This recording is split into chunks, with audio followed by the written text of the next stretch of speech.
30:30, Edgardo Melgar en vivo comienza ya.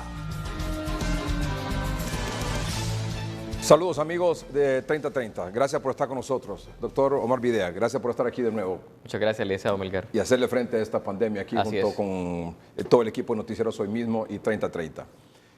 Doctor, un breve comentario, por favor, de lo que usted pueda destacar esta noche de los datos que nos acaban de dar. ¿Cómo se disparó Francisco Morazán, verdad? Sí, en relación a lo que habíamos comentado el día jueves en el Noticiero Hoy Mismo, de la tendencia que estábamos viendo de manera acelerada, de lo que iba a ocurrir esta semana, que íbamos a estar cerca de los 10.000 casos o los íbamos a superar entre miércoles y jueves, la tendencia es clara, estamos tan solo a 1.056 casos más para llegar a los 10.000. Entonces, sin duda alguna, es algo que llama la atención. Hemos considerado que el departamento de Francisco Morazán tiene un número superior de casos a los reportados hasta la actualidad, claro. Y eso se ve evidente ya. El departamento de Francisco Morazán ha llegado a 718 casos y ha superado en un 32% en tan solo 4 días a su última semana, que había sido la semana de mayor número de reporte. Tenemos en este momento un aumento del 32% en 4 días, faltando todavía 3 días más para concluir la semana, lo que hace pues pronosticar que superará los 1.000 casos Francisco Morazán, y sin duda alguna vemos al departamento mismo que lleva una tendencia acelerada y que sin duda alguna en las próximas semanas sigo considerando que va a superar en algún momento en esta pandemia al departamento de Cortés. Precisamente sobre este asunto de este incremento aquí en Francisco Morazán y especialmente en el Distrito Central, aquí en el noticiero quisiéramos mostrar algunas de las propuestas que tenemos más recientes para hacerle frente a esta situación, sobre todo aquí en el Distrito Central. Vamos a mostrar este cuadro, por favor, en el cual, como hemos dicho con el doctor Videa, poco a poco las cosas van cambiando y se necesitan hacer mayor demostraciones. La primero, brigadas médicas en barrios y colonias. Brigadas médicas en barrios y colonias aquí en el Distrito Central, sobre todo, ¿para qué? Para que realicen pruebas rápidas y que identifiquen contagiados y entregar maíz casa por casa, aumentar los centros de triaje y tener más ambulancias para el traslado de pacientes a los distintos hospitales que atienden COVID-19, ampliar al máximo esta capacidad de hospitales para atender más pacientes y asegurarles el oxígeno en cada uno de esos hospitales, contratar al personal médico y de enfermería necesario para hacerle frente a esta situación y obviamente garantizar el equipo de bioseguridad a este personal.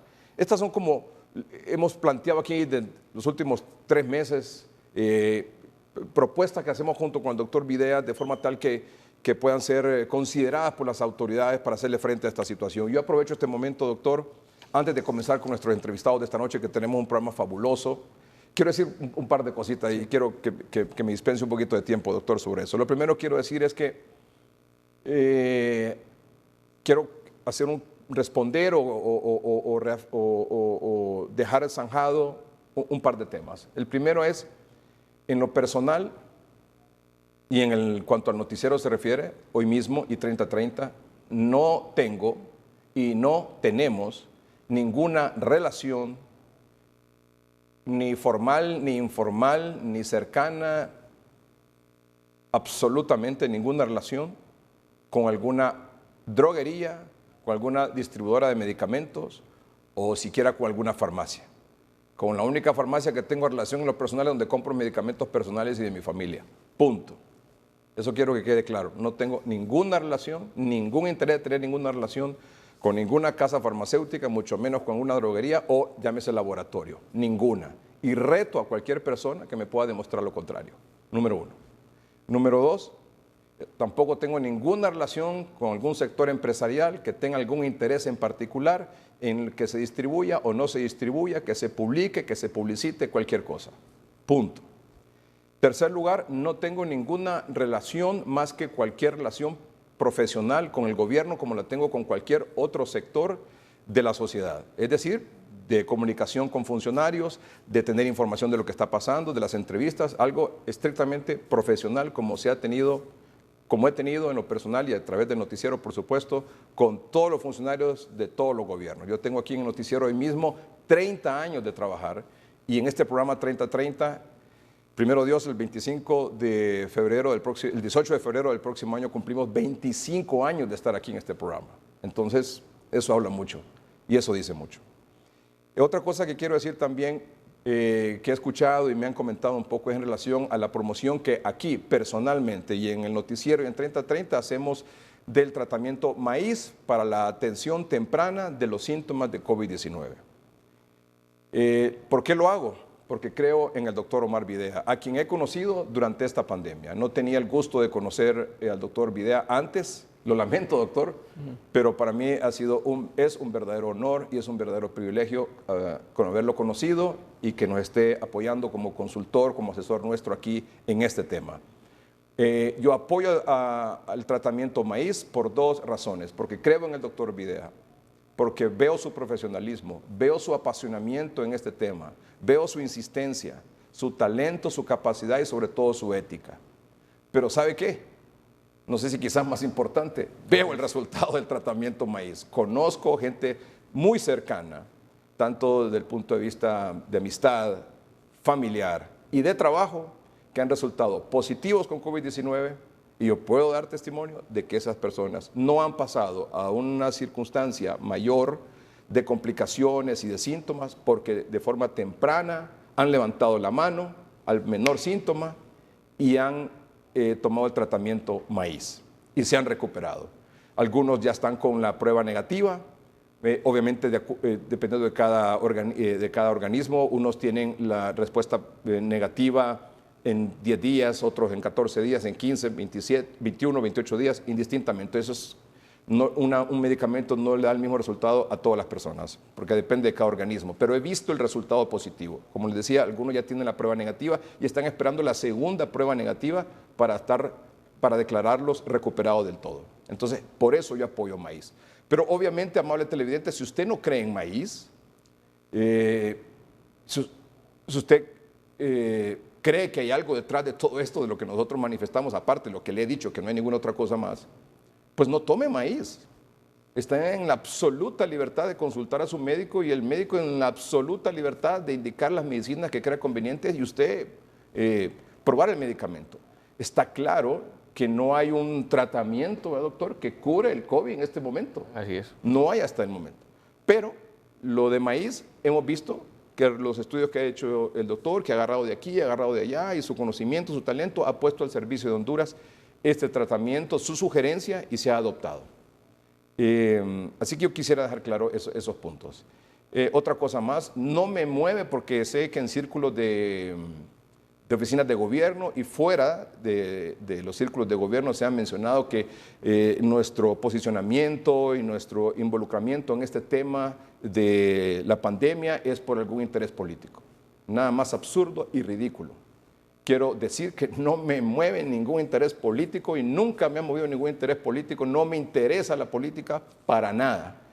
No está en mis planes ninguna aspiración política, ni ahora, ni se me cruza por la cabeza. Así que quiero también dejar claro eso, que nuestro único interés y el único interés de esta empresa es contribuir de forma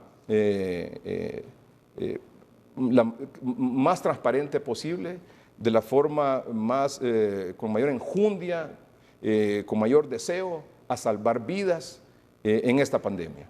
Y por eso es que nosotros hemos venido desde el principio con el doctor Videa haciendo una serie de propuestas que obviamente en la medida que la pandemia ha ido avanzando, las propuestas también han tenido que irse como acomodando y para hacerle frente a los distintos retos que nos sigue presentando este terrible monstruo. Y algunas, como les decía, el gobierno las ha adoptado tardíamente, en mi opinión, en algunos casos, otras las ha adoptado de manera temprana, otras no las ha adoptado, pero son las autoridades al final las que deciden. Nuestra responsabilidad aquí es decir lo que está pasando y como medio responsable y serio también como es esta empresa, también hacer propuestas. Porque de eso se trata. En una circunstancia como esta, yo siempre lo digo y lo reitero, saca lo mejor o lo peor de las personas. Entonces yo quería aprovechar un poquito este espacio de 3030 para dejar claramente abordados estos temas porque me han estado rebotando un poco ahí en la cabeza sobre este asunto porque ya días vengo escuchando que se abordan estos temas así de manera de rumores, de especulaciones, algunas malintencionadas. Entonces yo quiero salir al paso una sola vez, decirlo por esta primera y única vez, para que todos estemos claros de este asunto. Así que, dicho esto, quiero decirles que vamos a comenzar con nuestra primera entrevistada de esta noche. Es la doctora Suyapa Molina. La doctora Suyapa Molina es la presidenta de la Junta Interventora del Hospital Escuela. Doctora, buenas noches.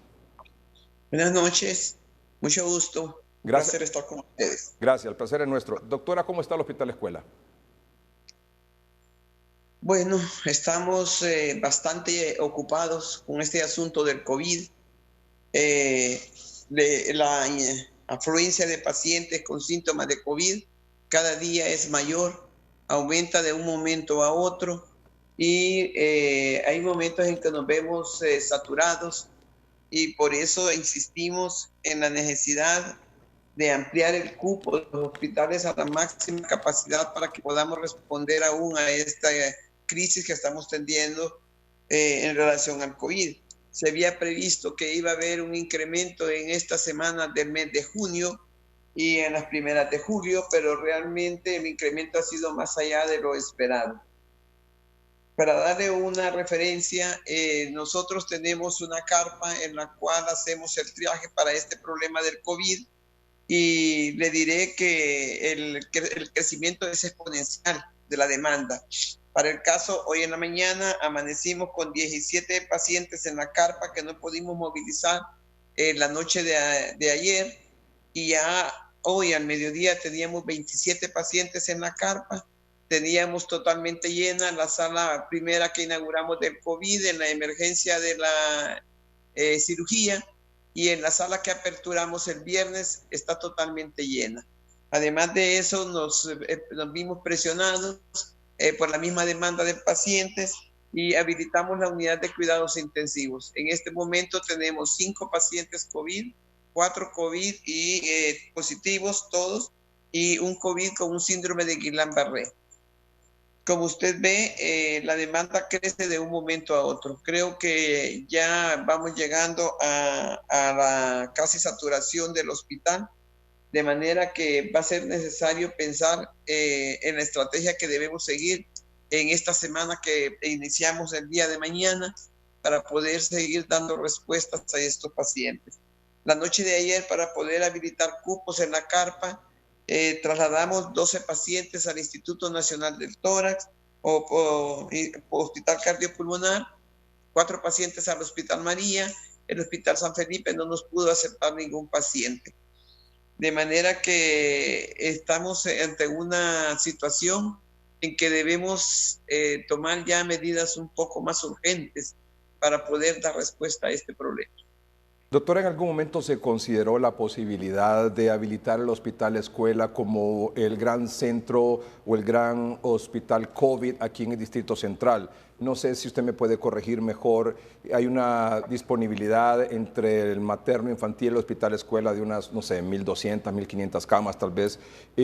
¿Existiría, dadas las circunstancias, que el Hospital Escuela aquí en el Distrito Central fuera el Hospital COVID y que el San Felipe, el Tórax y los demás fueran hospitales donde se atendiera a pacientes con otras enfermedades de forma tal de todo el personal médico, todo el personal de enfermería, el equipo de bioseguridad, el tema del oxígeno, de los respiradores y todo se concentrara en un solo lugar en el Hospital Escuela?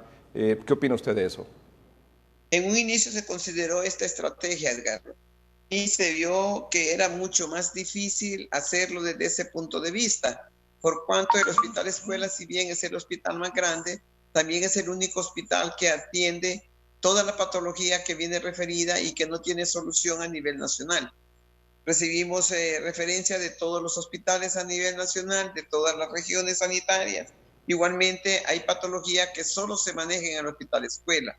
Tal es el caso, sobre todo en las demandas de accidentes automovilísticos politraumatizados, accidentes por arma blanca, y toda la naturaleza de los accidentados llegan al Hospital Escuela, ya que requieren muchas veces la intervención de muchísimas especialidades que solamente las tenemos nosotros en este momento, tales como son las neuroquirúrgicas, las de ortopedia, las de urología sobre todo, y especialidades altamente demandantes que tienen un equipo solamente en el hospital, como es el equipo de radiointervención, En el hospital escuela hacemos intervenciones sin llegar a mayor afectación del paciente, de cardiología, de neurocirugía y de medicina en general, de patologías que requieren de radiointervención.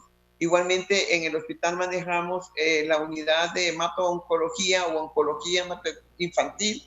En ese sentido, nosotros tenemos la única sala de oncología pediátrica aquí en la región metropolitana. Y tenemos el manejo de oncología del adulto que no sea tumores sólidos. Manejamos la unidad de renales, que solamente la tenemos aquí también a nivel central, en el hospital, donde tenemos 2 unidades, la de hemodiálisis y la de diálisis peritoneal. Sí. Y la unidad de quemados que no tiene, de adultos, que sí, no tiene otra respuesta a nivel nacional. Sería como muy complicado, ¿verdad, doctora, en este momento? Es un tanto difícil. Sí. Cuando hicimos el análisis de la propuesta y analizamos con el Hospital María la situación del Hospital Materno Infantil específicamente, la unidad de neonatos manejamos un promedio de 70 a 90 pacientes hospitalizados recién nacidos diarios, recibimos todos los prematuros a nivel nacional y se maneja esta concentración de población de recién nacidos solamente en el hospital escuela, sí, donde hay alta tecnología, equipos solamente para estas unidades. Igualmente se atienden un promedio de 50 a 70 partos diarios, que sería bien difícil, claro, poder acomodar, redistribuir en otro lado. Sí. Sí. De manera que sí se pensó en un inicio que pudiera ser esta la estrategia, pero se descartó precisamente por la especificidad de las especialidades y las demandas que tenemos. Por toda la demanda de otras cosas que no son COVID-19. ¿Así es? Otra patología que sí, no es COVID-19 y que solo se atiende en el hospital, sí, así es. Y la otra situación es que el Hospital Materno Infantil no es un hospital, son 2 bloques dentro del hospital escuela. El bloque médico quirúrgico, que atendemos la patología del adulto, y el bloque materno infantil, que atiende toda la parte de ginecología y de pediatría. Sí. Pero lo más importante es que estos 2 bloques tienen servicios en común, comparten muchos servicios. Sí. Solamente existen en el área del bloque médico quirúrgico, y otros que están en el nivel de infraestructura, como es lavandería, central de equipos, sí, solamente se maneja ahí. Es decir, eso está descartado por el momento. Entiendo, y creo que entendemos toda su explicación, doctora Suyapa Molina. Eso está descartado por el momento, bajo lo que usted nos explica. Y volviendo a lo que usted nos decía al inicio del programa, de su intervención, es decir, hay momentos en que estamos saturados, la curva, usted nos decía, es ascendente, estamos llenos en las salas que hemos habilitado. Entiendo que va a habilitar un poco más de salas para llegar a por lo menos tener unos 64 pacientes ingresados. ¿Y siente usted la presión de que esto va a colapsar en cualquier momento, doctora Molina? En este momento, Edgardo, estamos manejando, a las 2 de la tarde teníamos 84 pacientes en el hospital escuela, 33 en el tercer piso del cupo de 36, 5 en la unidad de cuidados intensivos totalmente llenos. Pensamos ampliar en 4 cupos más en el transcurso de esta semana. Y tenemos la sala de COVID del plan de la emergencia de cirugía, que está totalmente llena también. De manera que el problema mayor se nos está dando en la carpa por la movilidad de los pacientes que deben ser trasladadas a las otras instituciones. Sí. Entiendo que también ellos están presionando porque anoche pues prácticamente estaban todos totalmente llenos, hasta la capacidad de este momento. Sí. De manera que no sé si habrá posibilidades de que estas instituciones hospitalarias aumenten la capacidad instalada, sí, desde luego con el apoyo del recurso humano y de los insumos que requieran para poder manejar este tipo de patología. Así es, así es. El doctor Videa, por favor. Sí, doctora Molina, buenas noches, gusto saludarle. Buenas noches, doctor Videa. Una pregunta, doctora, en relación a la apertura de las salas que existió esta semana y que logró descongestionar el número de pacientes en la carpa temporal, y lógicamente la demanda de pacientes sigue existiendo, y siendo el hospital escuela el hospital más importante, el hospital donde todo el pueblo acude, toda la capital y los distintos departamentos alrededor, ¿cómo está el material humano? cómo está de recursos en este momento, en función que aperturar una sala grande de 36 implica doblegar personal para poder hacer esos recambios, ya que seguir trabajando con el mismo número de médicos lógicamente va a llevar a un agotamiento que, si no lo está viviendo en este momento, está próximo a que se dé. Así es, doctor Videa. Tenemos el problema, ¿verdad?, de que no siempre conseguimos todos los recursos médicos y de apoyo que necesitamos para poder habilitar los espacios. Estamos contando con el apoyo de Código Verde para poder, Código Verde más, para poder hacer frente a esta necesidad. En este momento nosotros tenemos un aproximado de 339 recursos que nos ha dado el Código Verde para manejar este momento de la crisis del COVID-19, empezando el 13 de marzo, cuando se declaró la primera crisis. Obviamente siempre se van a demandar recursos. Como ustedes han sido compañero ahí en el Hospital Escuela, conoce de las limitaciones que tenemos en ese sentido. De manera que nuestro mayor inconveniente es encontrar los recursos que necesitamos para poder atender esta demanda, sobre todo a nivel de especialistas. Estamos tratando de habilitar la unidad de cuidados intensivos. Hemos logrado contactar a 2 intensivistas que posiblemente nos vayan a apoyar y a 4 médicos internistas que necesitamos urgentemente dentro del hospital para poder empezar a paliar esta situación, porque como usted lo manifiesta, los colegas pueden caer en un agotamiento, porque es agotador el ejercicio que estamos teniendo en este momento atendiendo esta pandemia.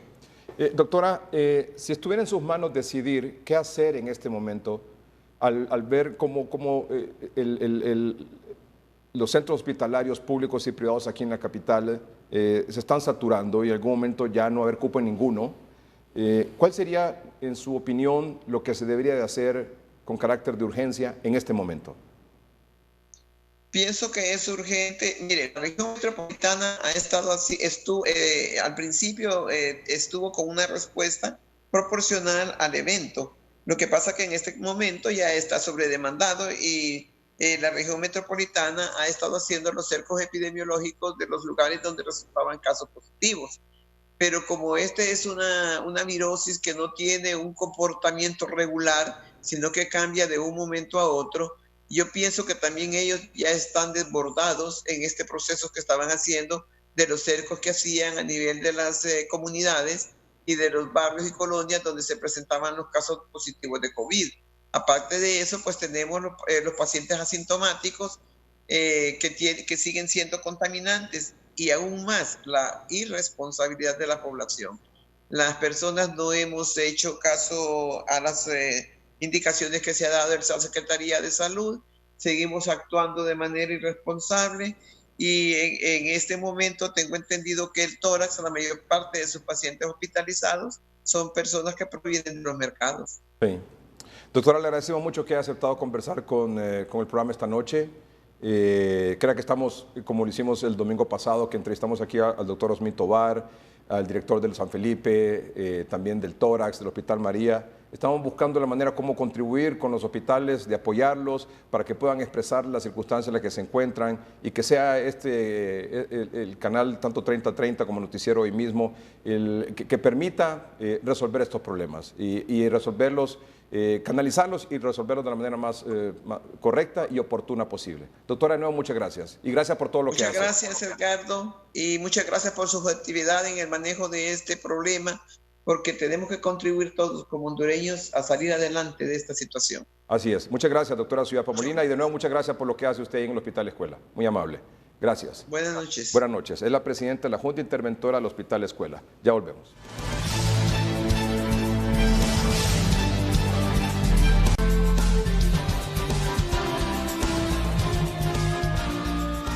Bueno, ya vimos un poco lo que está pasando aquí en el Distrito Central, el Hospital Escuela, qué mejor referencia que esa. Y ya en el tórax, por ejemplo, doctor Videa, llamables televidentes. Estamos hablando de hoy, a esta hora, 8:45. Comenzamos el programa a las 8:18.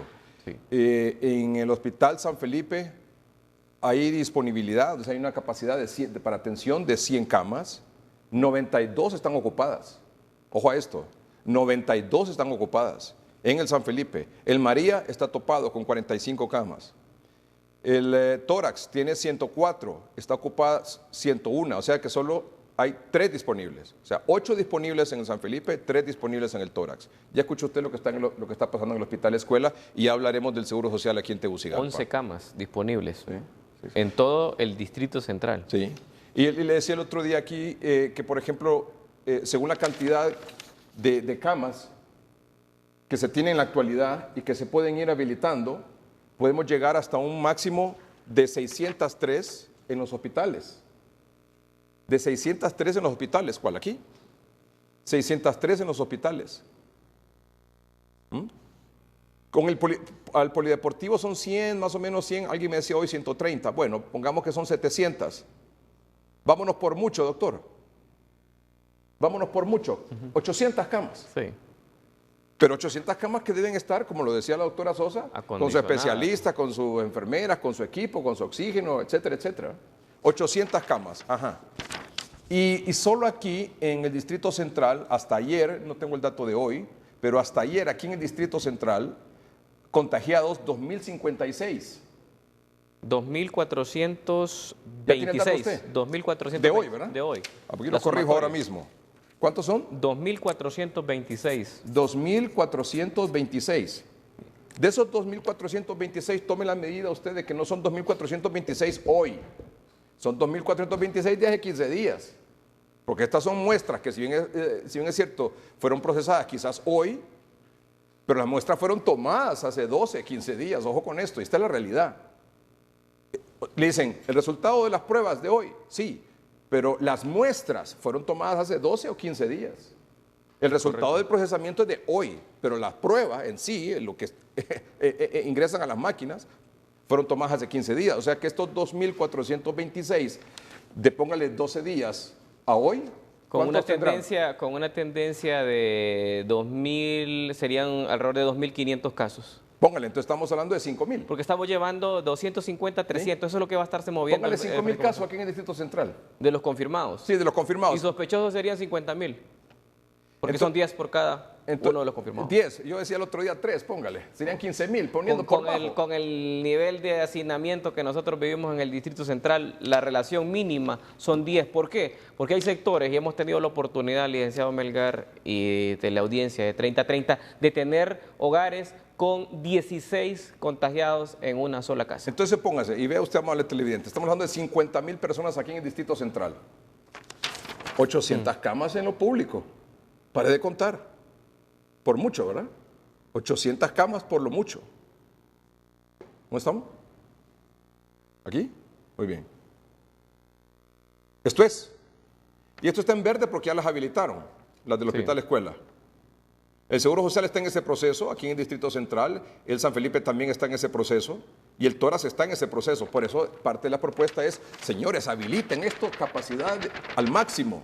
Pero eso ya como en la última instancia. La primera recomendación es, por favor, estas brigadas, más cercos epidemiológico, entregaron el tratamiento, digo, de parte de las autoridades, Sí. el tratamiento maíz, y como parte de la propuesta en este momento para evitar el colapso de los hospitales. Porque me dice usted, 50.000, vaya, de esos 50.000, ¿qué porcentaje necesitaría hospitalización? ¿Un 20%? Un 20% es correcto. Estamos hablando de, Eso le da 10.000.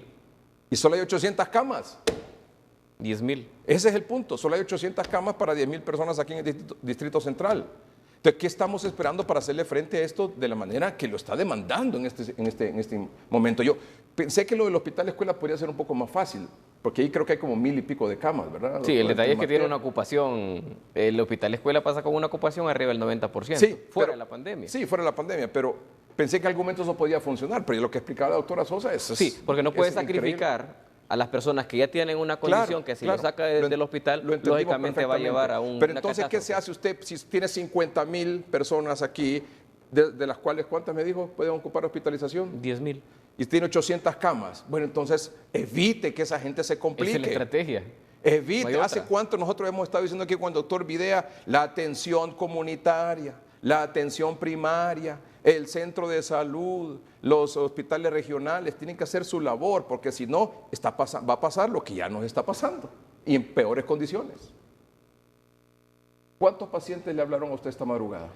4 pacientes que buscaron en diferentes hospitales privados aquí en Tegucigalpa un cupo debido a su condición de salud y no encontró ninguno de ellos un cupo. Así es que los hospitales privados, y si tienen una información diferente, pues le vamos a agradecer que nos pasen ese dato, si encuentran un cupo en este momento para trasladar a uno de los pacientes que se está manejando en casa. Esa es la realidad. Y eso es de las personas que tienen al alcance un cilindro de oxígeno. Sí, sí. O sea, no, y los recursos para buscar un hospital privado. Todo, pues. Pero aún así, ni con el dinero. Sí, eso es lo que hemos el punto. Usted tiene el dinero para pagar. No se puede. No hay.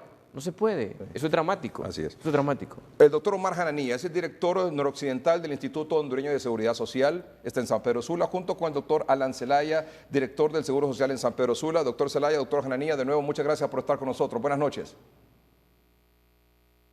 Sí, buenas noches, Edgardo. Gracias. Doctor Buenas Jananía. noches. Gracias, doctor Zelaya. Vía, Edgardo. Gracias. Doctor Jananía, ¿cómo está San Pedro Sula? La verdad. Preocupados.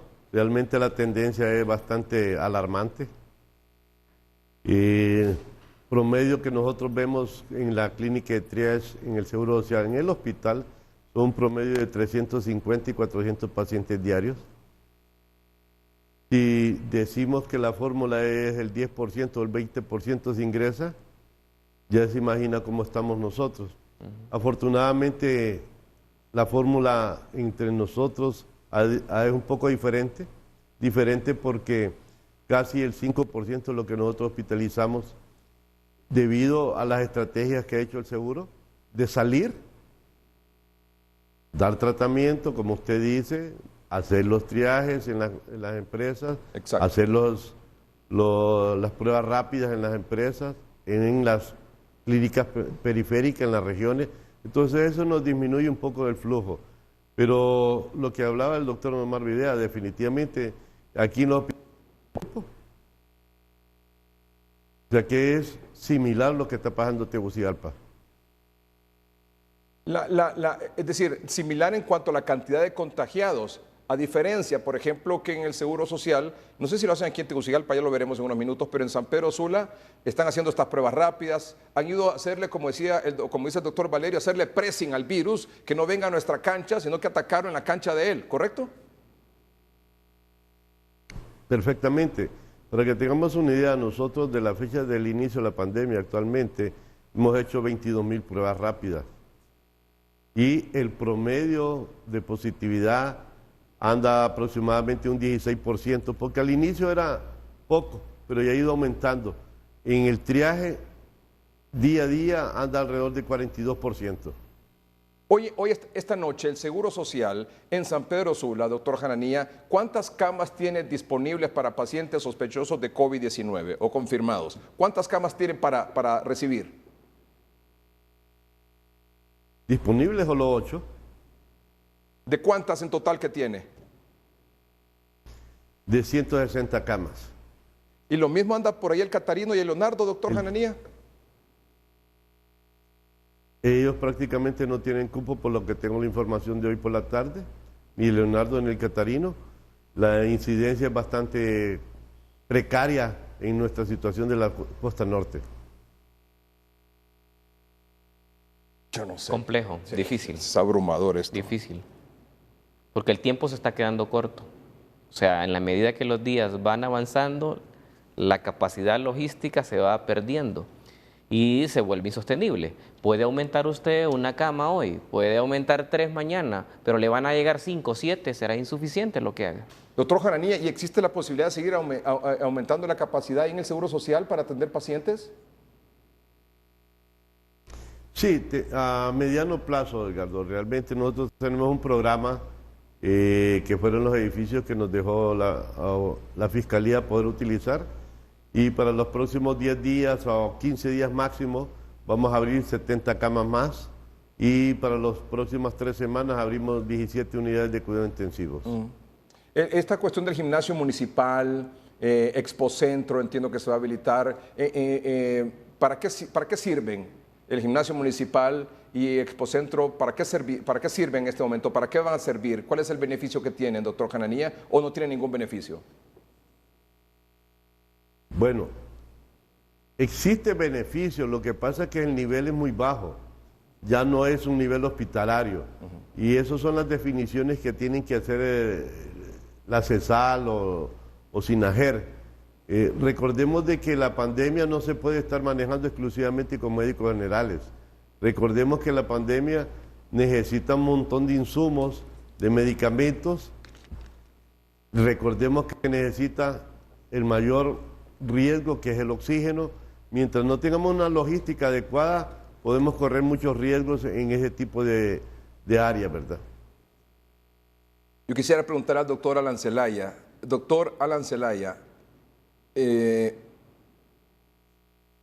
no sé si es así, si es decirlo así o no, si es correcto o no decirlo así, si es duro decirlo así o no, y sobre todo si es la verdad decirlo así. Cuando se abren cupos, en este caso en el Seguro Social, ¿es porque un paciente se murió?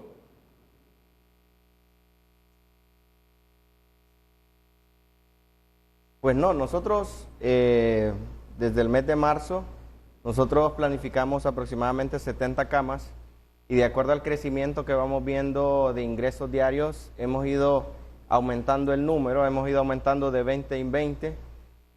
Por decirle, el jueves anterior nosotros ya solo teníamos 5 camas vacías y tuvimos que habilitar una cama de 25 para este fin de semana, que es lo que nos ha dado un poco de respiro, ¿verdad? Si no lo hubiéramos habilitado, creo que tendríamos los pacientes esperando en la emergencia por un cupo. Realmente lo que sí nos ha ayudado es que ha habido un movimiento diario de altas a su casa, ¿verdad? No altas por fallecimiento. Hemos estado manejando entre 10 y 15 altas diarias, ¿verdad? En los 3 meses que llevamos aproximadamente 450 altas a la casa. Sí hemos tenido 65 fallecimientos, ¿verdad? Eso no lo podemos ocultar. Claro. Sin embargo, el tratamiento nos ha ayudado a que la estancia hospitalaria sea más corta, ¿verdad? ¿Qué tratamiento le están Y eso dando nos a ha los dado pacientes? un poco de oxígeno. De oxígeno, claro, de respiro, claro. ¿Qué tratamiento le están dando a los pacientes ahí en el Seguro Social cuando llegan ya en esta condición de gravedad? El manejo, los pacientes cuando ingresan, el motivo de consulta es porque empiezan a sentir dificultad respiratoria. ¿Verdad? En ese caso, el paciente ya tiene una afectación en su pulmón y esto nos obliga a iniciar el tratamiento que se ha popularizado como catracho, ¿verdad? Donde se le da oxígeno, se le da algunos antiinflamatorios como los esteroides, colchicina. En los casos que el paciente no mejora, ponemos un medicamento que se llama tocilizumab, que es un medicamento que creo que no está a la disposición en todos los hospitales, nosotros sí. Nosotros hemos hecho una programación de este medicamento que cada paciente anda rondando 500.000 empiras cada uno. La pronación, que significa ponerse boca abajo, y los anticoagulantes inyectados. Básicamente ese es el tratamiento. Hemos visto que los pacientes jóvenes mejoran muy rápido, ¿verdad? En cuestión de 3, 4 días el paciente ya no requiere oxígeno y ese nos va dando la apertura a que el paciente se pueda movilizar a su casa. A continuar siempre el mismo tratamiento de anticoagulantes y de esteroides, solo que vía oral. Claro.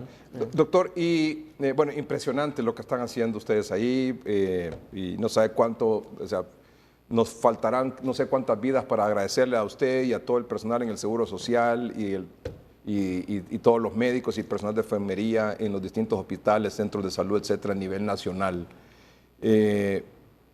Todo nuestro reconocimiento y agradecimiento. Pero también es bueno, es decir, la gente tiene que saber por qué se mueren. O sea, usted me dice, llegan, los pacientes más jóvenes se recuperan, regresan a su casa después quizás de 15 a 20 días de permanecer en el hospital y gracias al tratamiento, gracias al cuidado médico y de enfermería, se recuperan. Los que no se recuperan, entiendo, son los mayores y que tienen algunas comorbilidades.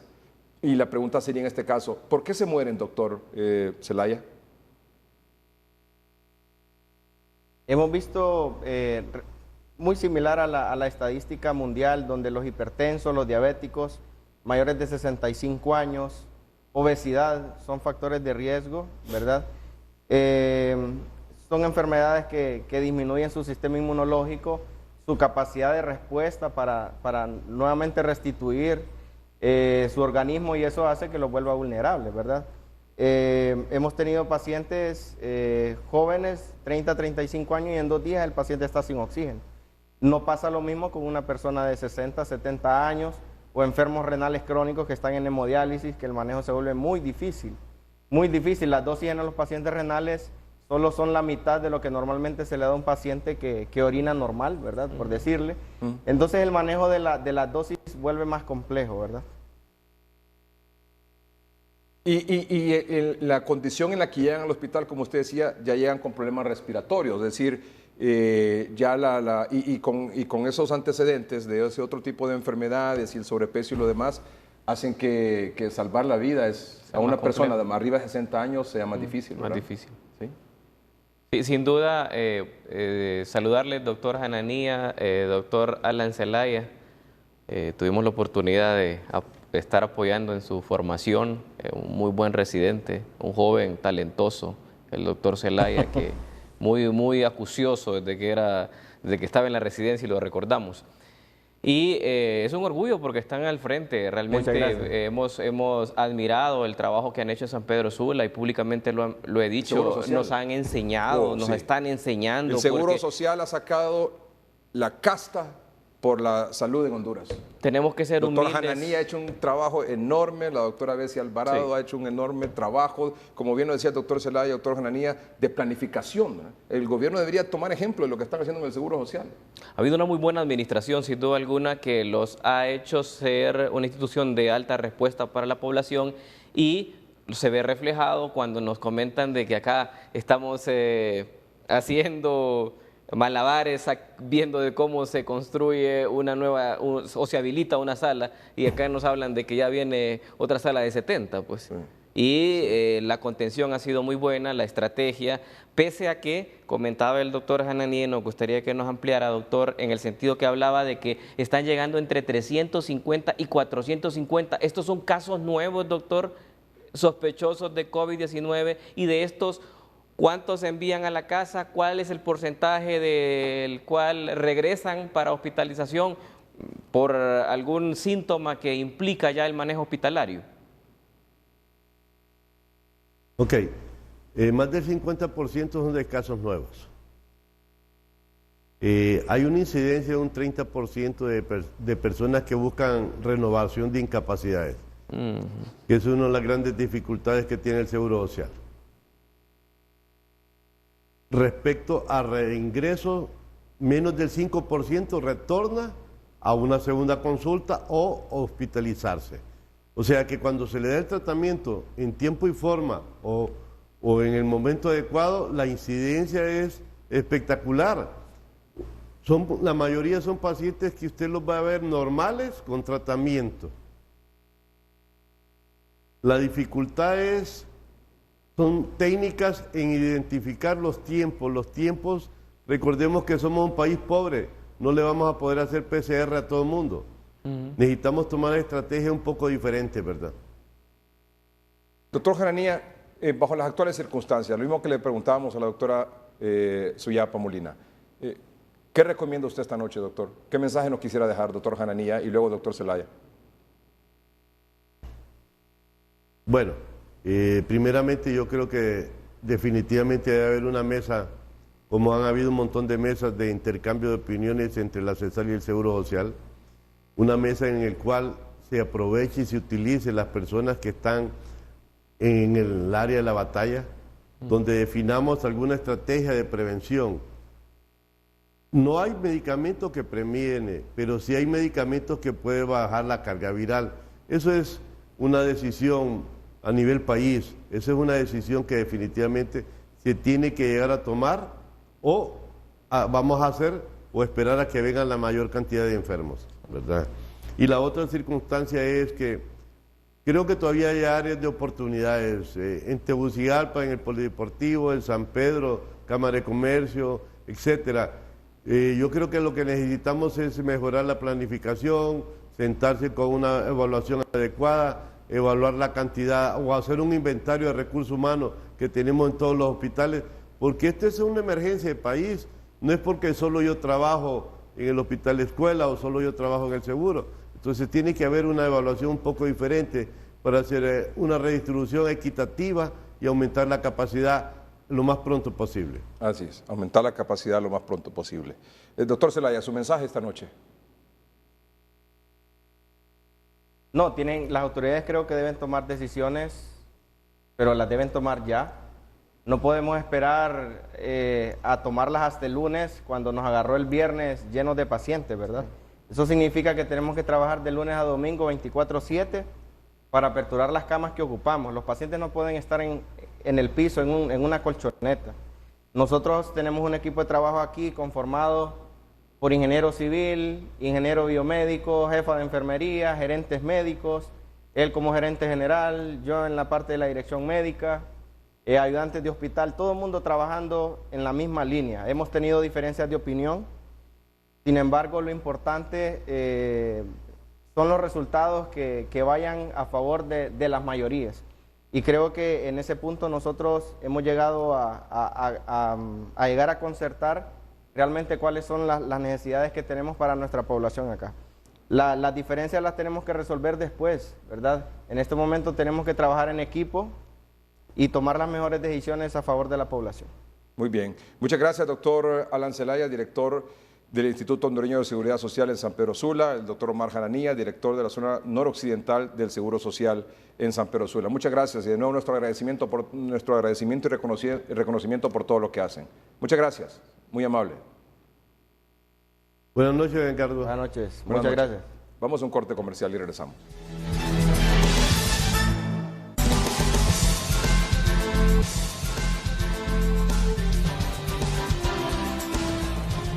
Bueno, el San Felipe ya dijimos, 8 camas disponibles esta noche, el Tórax tiene 3 disponibles esta noche, el Hospital Escuela no tiene, sí tiene un 105% de capacidad. Sí, está sobrecargado ya. Sobrecargado. Y del San Felipe hay que aclarar de que las patologías o la condición del COVID-19 es menor. Debe de ser pacientes no en estado crítico. Por favor, cuidemos a nuestros mayores de 60 años, cuidémoslos, hay que aislarlos. Llega el nieto a visitarlo, llega el sobrino, llega el hermano menor, ya lo que sea, y el abrazo, lo que sea. No, esas cosas, a las personas mayores de 60 años hay que mantenerlos aislados. Si usted los ama, lo mejor que puede hacer es alejarse de ellos. ¿Sí o no? Así es. Alejarse de ellos. No le lleve a los nietos, no los vaya a saludar. No. Si les quiere llevar comida, déjeselo allá afuera, desinféctela y se las entrega. Punto. Pero no, y que no salgan. No tienen que andar haciendo nada en la calle si son máximos, si son hipertensos, diabéticos y con sobrepeso. Nada tienen que estar haciendo en la calle. ¿Qué porcentaje de la población de 60 años está muriendo, doctor? De los que han enfermado mayores de 60 años, el 17% fallece.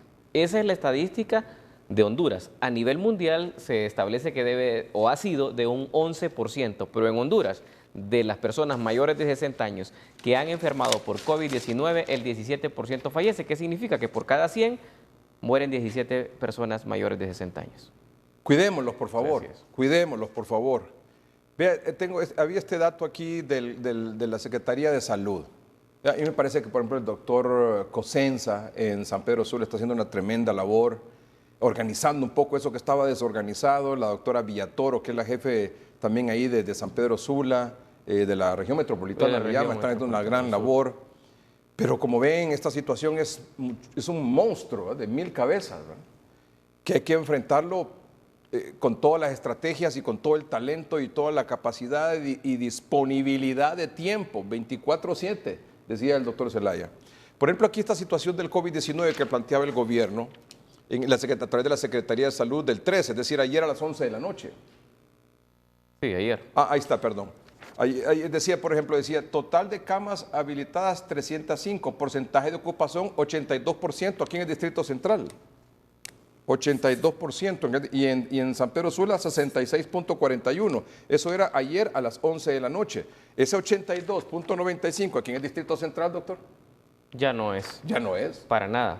Es que esto se da vuelta en 24 horas, en 12 horas, en 6 horas. ¿Sí? Eso es rápido. Los pacientes Bueno, siguen llegando. sí. En la medida que hay más casos, van a llegar más personas porcentualmente que se van a complicar. Y en San Pedro Sula un 66.41%. ¿Lo ve más cerca de la realidad? No, también está alejado. Sí, que está decía, por alejado. ejemplo, el doctor Jananía, Catarina y Leonardo están topados. Nosotros apenas ahí tenemos... Sí, tal vez ellos puedan estar en un 98 y nosotros estamos en el 105, como el hospital de escuela. Sí, sí. Sí, esto está Difícil. cambiando dramáticamente y la reacción tiene que ser de la misma manera. Cambios dramáticos, rápidos, Hasta donde sea oportunos, posible. cambios. Y hasta donde sea posible. Pero si ya sabemos que vamos a saturar los hospitales, porque eso es lo que ha pasado en todo el mundo, bueno, entonces la contención. Esa es la clave. Y usted, amable Todavía hay televidente, forma. levante la mano. Primer síntoma, levante la mano. Deje el temor de que si lo van a humillar, que si lo van a avergonzar, que si lo van a Puede estigmatizar, que lo van a juzgar. Olvídese de eso. Es su vida y la de su familia. Levante la mano al menor síntoma para evitar que se complique llegar a los hospitales, porque va a haber un momento en que no va a poder llegar a los hospitales y va a morir en la calle o en su casa. Así de sencillo. Va a morir en la calle o en su casa. Bueno, sino que lo diga el doctor César Eduardo Enríquez. El doctor César Eduardo Enríquez es el gerente de emergencias del Hospital de Especialidades del Seguro Social aquí en La Granja. Es un hospital COVID y atiende a la zona centro, sur y oriente. Doctor Enríquez, gracias por acompañarnos. Buenas noches. Buenas noches, licenciado Melgar. Buenas noches, doctor Videa. Sí, estamos en un crecimiento exponencial en Tegucigalpa, de forma increíblemente rápida, que hace, ¿qué será?, 3 semanas. Estábamos hablando que en el Seguro Social solo habían habido 2 muertes desde marzo para acá, y ahorita tenemos prácticamente el hospital lleno. Cuando me dice el hospital lleno, yo tengo aquí la información de que son en este momento 180 camas. De esas 180 camas, ¿cuántas tiene usted ocupadas? No, ahorita la capacidad que tenemos es aproximadamente de 240 a 250 camas para pacientes COVID.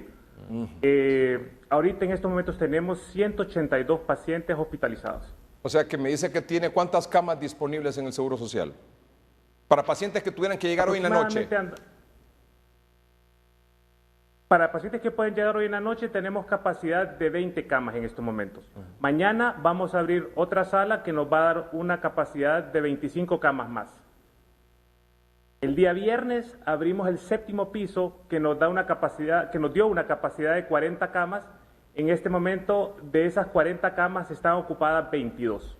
Es decir, ¿a qué total de camas va a poder tener disponibilidad el Seguro Social aquí en Tegucigalpa? ¿Cuál será el tope? En totalidad aproximadamente entre 240 a 250 camas. Y usted, por la tendencia que ve, ¿en cuánto tiempo se le van a ocupar? Mi preocupación es que San Pedro Sula fue de entrada el epicentro, pero aumentó de forma más lenta de cómo ha aumentado en Tegucigalpa. Nosotros estas 180 pacientes los hemos tenido en un patrón de 2 semanas. Tenemos 3 salas de cuidados intensivos, una que se llama como tal cuidados intensivos, que tiene una capacidad de 7 camas. Tenemos la observación 1, que tiene capacidad de ventilación mecánica y son pacientes críticamente enfermos, el doctor Vidal lo conoce muy bien, que tiene 10 camas, y tenemos la observación 2, que es relativamente nueva, que igual tiene capacidad para 16 ventiladores mecánicos y que está llena. Doctor Vidal. Sí, comparto los comentarios del doctor Enríquez porque hemos visto cómo de manera acelerada se ha ido dando esto. Venimos hablando de este tema en las últimas 2 semanas, desde el inicio de junio, porque estos temas de la saturación de los centros asistenciales no habíamos estado hablando en el mes de mayo. Pero dice el doctor Enríquez que hoy tiene 20 camas, ¿correcto, doctor? Hoy tiene 20 camas. Correcto. 3 en el tórax, 8 en el San Felipe. Ajá. Y en el Hospital María no hay. ¿Cuántas tenemos? 31. 31 camas, doctor Enríquez. En todas las... Sí, correcto. Entonces, lo que sucede es que llega, por ejemplo, si hoy en la noche puede que pase, llegan 50 pacientes, de los cuales 30 tienen neumonía, nos complica. Entonces tenemos que utilizar camillas y tenemos que improvisar. Obviamente ya ahorita tenemos solventados por lo menos la cantidad de oxígeno necesario para estos pacientes, pero prácticamente están haciendo fila para poderles dar la cama de hospitalización. El grave problema de estos pacientes, y quiero decirlo así, es que son de larga estadía. O sea, la neumonía que les da, generalmente el paciente intrahospitalario se maneja 15 días. Entonces el paciente que se ingresó ayer, esa cama yo no la puedo utilizar en un patrón de 10 a 15 días aproximadamente. Entonces el movimiento de camas es bien lento.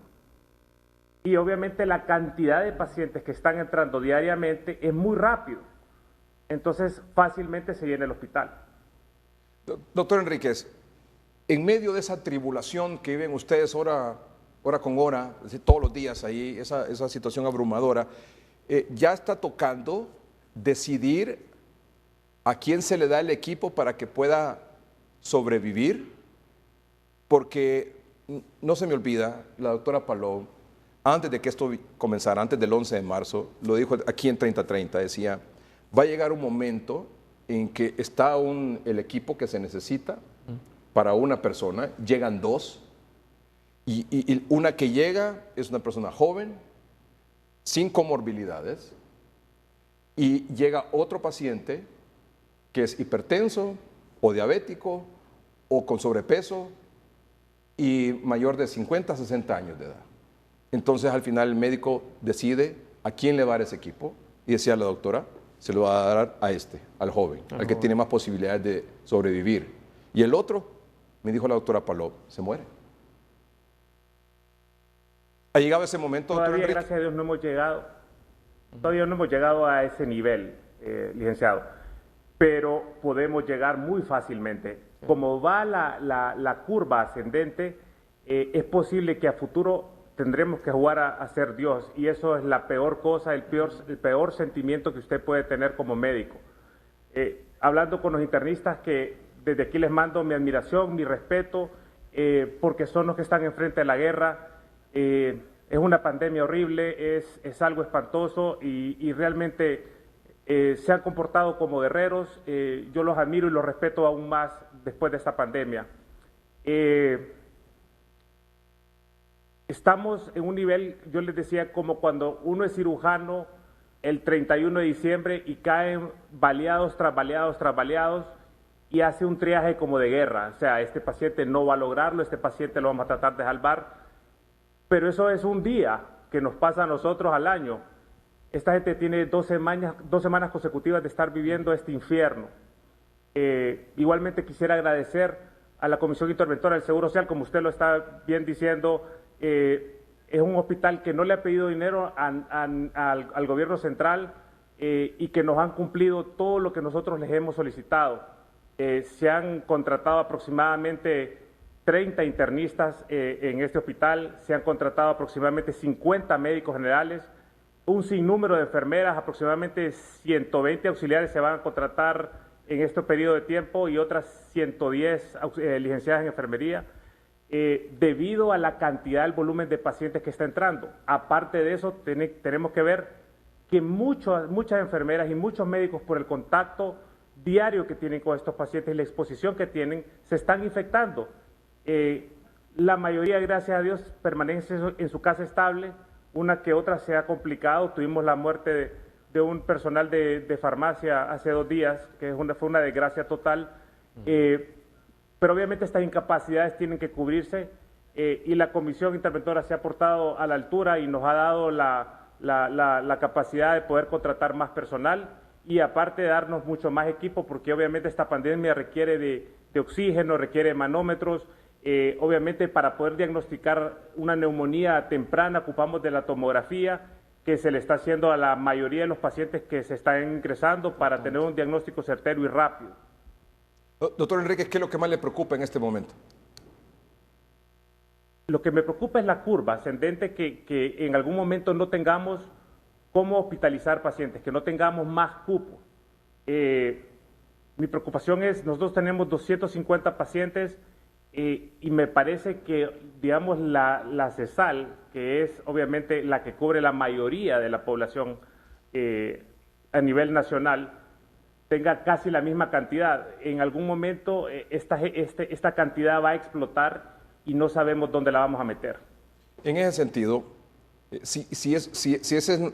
compartimos obviamente junto con el doctor Villa esa preocupación, ¿cuál debería ser el abordaje que se debe hacer en este momento para enfrentarlo? Ya supóngase, doctor Enríquez, que se logró llevar al San Felipe, al Hospital Escuela, al Tórax y al María hasta su máxima capacidad para poder atender. Decíamos aquí que junto con el Seguro Social podemos llegar a tener hasta 800 camas, por así decirlo, disponibles, quizás es decir, con todas y las del polideportivo, atención. Unas 800 camas. Bueno, ¿cuál sería el abordaje que se debe hacer para evitar que eso ocurra? Eso que usted nos ha dicho esta noche, que nos ha dicho la presidenta de la Junta Interventora del Hospital Escuela y los señores del Seguro Social en San Pedro Sula. Mire, nosotros en esta pandemia la estamos planificando desde enero, febrero. De inicio, el grupo encargado de manejar la pandemia sugirió que nosotros manejáramos los pacientes COVID en una clínica que es la Clínica Periférica 2, que se encuentra por Belén. Tenía una capacidad de 40 a 45 pacientes. En marzo, en el Hospital de Especialidades se formó una coordinación COVID, un comité COVID, que era compuesta por el doctor Payet, infectólogo, el doctor Nelson Solórzano, intensivista, y el comité técnico, que éramos todos los gerentes del hospital. Y obviamente, así como el doctor Videa ha tenido el tratamiento maíz, no es él que lo inventó, él lee y obviamente dice, estos son los medicamentos que están funcionando a nivel internacional, hagamos algo que sea aplicable a nuestro país para tener un buen resultado. Igualmente nosotros decidimos que teníamos que tener el centro más grande para poder recibir estos pacientes. Y echamos para atrás lo de la Periférica 2 y dijimos, ok, pásenos la pelota a nosotros vamos a manejar COVID como centro hospitalario en su totalidad. Obviamente hay ciertas áreas en el hospital que no se pueden tocar. Neonato es un problema, hemodiálisis es un problema, pero obviamente necesitamos la mayor cantidad posible de camas para poder atender la gran población que se enferma. Porque lo que pasa a nivel de las CESAL es que tenemos como satélites y obviamente es bien fácil que se llenen. Y una vez que se llenan no hay cupo para más. Si usted me pregunta a mí, yo haría el hospital Escuela Centro COVID porque tendríamos 1.300, 1.500 camas que podría solventar hasta cierto punto la población general que se encuentra a nivel central del país. Muy bien. Doctor Enrique, le agradezco mucho que haya aceptado conversar con Noticiero Hoy Mismo, que nos exprese la situación de lo que está pasando en el Seguro Social aquí en la capital y de nuevo agradecerle por todo el trabajo que hace usted y todo su personal al frente de esta terrible situación. Muchas gracias, doctor. Buenas noches. Ya volvemos.